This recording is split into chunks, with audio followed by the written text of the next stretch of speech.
the last second round playoff series, the New Jersey Devils against the Carolina Hurricanes. I think I'm just going to get this out of the way. I think I had the Devils in 5 before the series started, if I'm being perfectly honest, because I looked at it this way.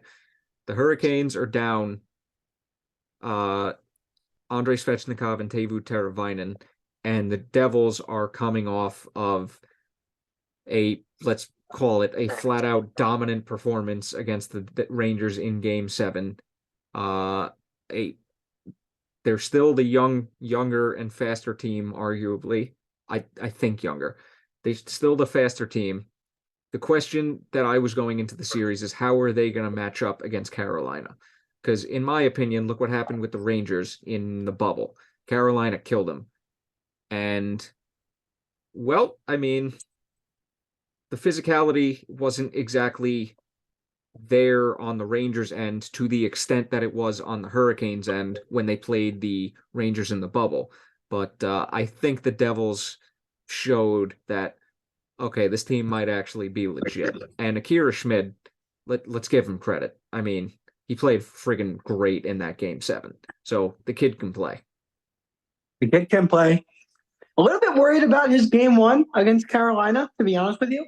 Of course, gets pulled by Lindy Ruff in that game. And again, you were talking about it. I think you touched on it earlier, Shades. Carolina's style is so smothering that if you're not used to it and if you don't adjust in game, you'll lose. And, the Islanders did a good job at it, and they still lost in 6. And I just saw a Devils team that was completely outmatched in Game 1. Very interested to see what happens in Game 2. Just putting that out there. Yeah. No, this is a series I want to keep a close eye on because this is another intriguing series. Well, because here's the thing. Can I say one thing? The Devils' top players outside of Jack Hughes, going back to the Rangers series, are not producing, and they cannot afford to be not producing against the Hurricanes team. If this Hurricanes team, without Teuvo Teravainen, without Andrei Svechnikov, without all these guys are outscoring the Devils, who have all their guys like Bratt, like Heischer, like Mercer, like all these young guys healthy, it's not going to go well for New Jersey. So, they just got to stay on their heels. That's all I'm saying. Yeah, that would be a recipe for disaster. But hey, all slumps have to come to an end at some point. The question becomes, is Jersey, are their main guys that didn't really produce points wise against the Rangers, are they going to show up on the score sheet? Are they going to start showing up? Mm-hmm. Yeah. So, but hey, there's two good goalies here, and let's be honest, Schmidt proved that. I mean, if you get over reliant on his glove side, he's just going to start making some great saves. So, do you think I'm underestimating Carolina after that Game 1?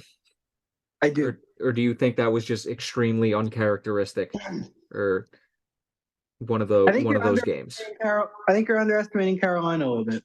This team was really good. Going back to last year, this season as well. Yes, they're injured, but Rod Brindamore just plays a playoff style of hockey. And you know what, Jade? As much as I don't like to admit it, the Rangers were lucky to get past Carolina in round 2 last year. Carolina I was saying that, dude. I've been saying that the entire time. Mm-hmm.